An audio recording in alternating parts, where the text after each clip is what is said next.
like the previous album in our minds, like try to do stuff better than we did, or do stuff in a different manner. For example, Holographic Universe came out as quite polished album. So when we released Dark Matter Dimension, when we recorded that, it was kind of we had a goal to make that album a bit rougher and more edgy.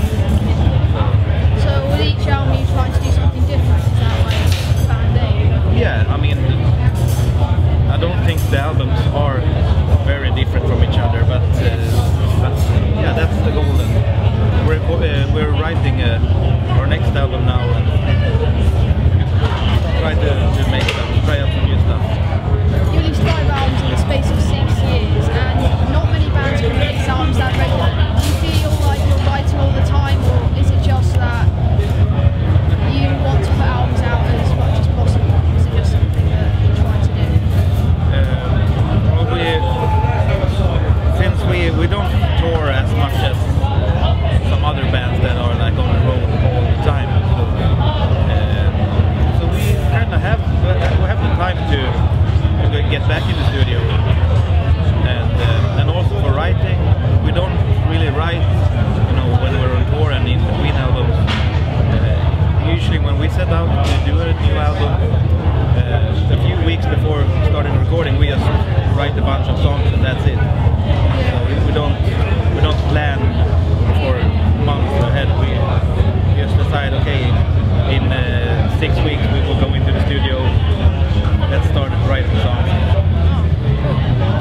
Your last album, The Unseen Empire, was raved about by a lot of magazines and websites. Many of people called it one of the best albums of 2011. How does that type of critical response make you feel? It feels awesome. Especially since we had the lineup change when we got Robert and Lawrence in the band. While I think Dark Matter Dimension was a pretty solid album in my opinion, some people were skeptic about the new lineup. So I felt that we kind of proved ourselves with the Unseen Empire. My final question is, what's next for Symmetry's band? Well, we're writing our new album. We got well over an hour of music, which is crazy. We've never written so much music as we've done this time. So yeah, we're gonna record it this fall, and I don't know if we end up doing a next album and some sort of phone CD, or where it's gonna be, or if we just cut out some songs and release an album as usual.